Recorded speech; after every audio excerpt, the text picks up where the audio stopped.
Birinci sualımız binoma aittir.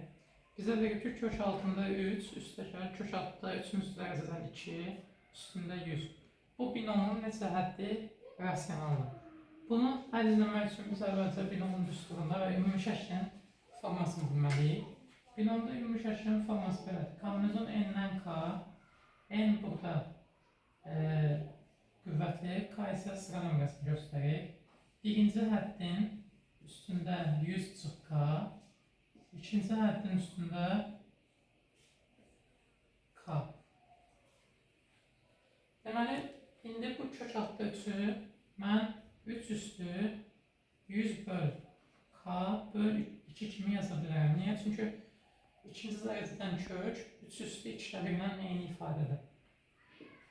Qarşıdakı kombinezon n-dən k isə bizim ifadənin rasional ya da irrasional olmasına təsir eləmək, çünki bu özü ilə rasional, hətta natural ədəddir. İndi digərini yazıram, 2 üstü k bölünsün 3.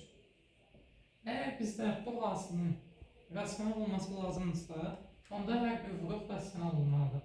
Hər vuruğun da rasional olması üçün 3'ün üstündəki bu ifadə də, 2'nin üstündəki k bölü 3 də natural olmalıdır. Natural ya da tam olmalıdır. Bunu da necə təmin edə bilərik? Buradan yaza bilərik ki, k 3'ə bölünməlidir.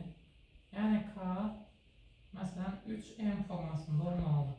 Buradan da yazıram ki, 100 çıx k 2'yə bölünməlidir. Surət mərkəzə bölünəndə bizə tam və ya natural bir ədəd verəcək. Onda k-ya verə biləcəyim qiymətlər də cüt ədədlərdir, 2n. Deməli, birinci şərtə görə k-nı cüt, ikinci şərtə görə k-nı 3n. Yəni 3'ə bölünən şəkildə tapmışam. Bu mənə nə deyir? Deməli, k eyni zamanda həm 2'yə, həm də 3'ə bölünürsə, məsələn, 6l şəklində. Bizdə də k-nın qiymətləri bildiyimiz kimi 0-dan 100'ə qədərdir. L bərabər 0 olanda k 0-dan başlayır. Ta ki L bərabər də 16 olana qədər. 6 belə gələk 96'da dayanır. Nəslinə həll var necə tapırıq? Sonuncudan birincini çıxırıq. Sizsə fərqlə bölüb üzərinə 1 gəlirik. 16 üstəgəl 1, 17 deyil. Deməli, bizdə bu binomun 17 həddi rasionaldır. Bunu da hardan tapırıq? Binomun ümumi şəklini düsturun yazırıq. Daha sonra qüvvətləri natural olmasını təmin edərək k üçün şərt alırıq. K-nı da həmin şərt daxilində verilən intervalda yerləşdirib k-ların qiymətlərinin sayını tapmalıyıq. İndi ikinci suala baxırıq. Bu da fiqurların sayısı bölməsindən iç uzaqlara aid sualdır. Bizə verib ki, D nöqtəsi AB parçası üzərindədir və x böl 1 böl 2 nisbətində bölür. Daha sonra AY medianı həmin bu CD ilə O nöqtəsində kəsişir. AY medianı da görə buraları işarələyirik və AD üçbucağın sayısı 20'dir. Bizdən ümumi üçbucağın sayısını istəyir. Belə suallarda gördüyümüz kimi məlumat az olduğu üçün adətən biz nə isə uzadıb birləşdirməliyik. Məsələn, burada ilk ağla gələ biləcək şey beynəlonu birləşdirməkdir. Beynəlonu birləşdirəndə biz yeni BOD üçbucağı alırıq. Bu BOD üçbucağın sayısını hardan tapa bilərəm? Bildiyimiz kimi, əgər üçbucaqların hündürlükləri eynidirsə, görürük ki, AOD ilə BOD-nin hündürlüyü eynidir. Onda üçbucağın sayı düsturu necədir? A vurulsun H bölünsün 2. Hündürlüklər sabitdirsə, 2 sabitdirsə, onda oturacaqdan asılıdır sahə. Yəni, bura x-dir, sahə 20 olubsa, bura 2x olanda BOD-nin sayısı 40 olacaq. Daha sonra nə tapırıq?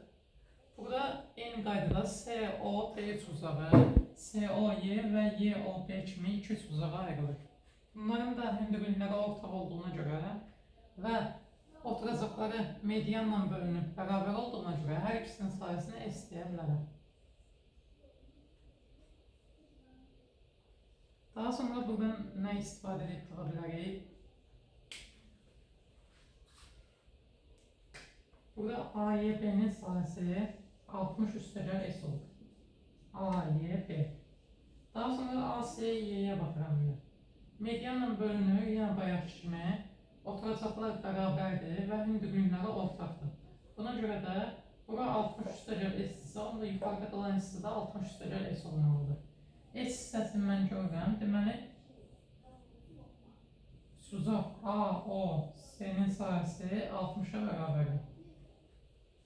Buradan daha sonra yenə də eyni qayda ilə davam edirəm. İndi baxıram Suzaq AST-yə və Suzaq SDB-yə. ASD ilə SDB-nin hündürlükləri eynidir.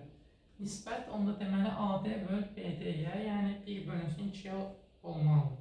ASD-nin sahəsi necədir? 80. SDB-nin sahəsi isə 40 üstəgə 2S bərabərdir 1 böl 2. Vurub yazanda 40 üstəgə 2S bərabər 160. Buradan S-in 60 olduğunu tapa bilirik.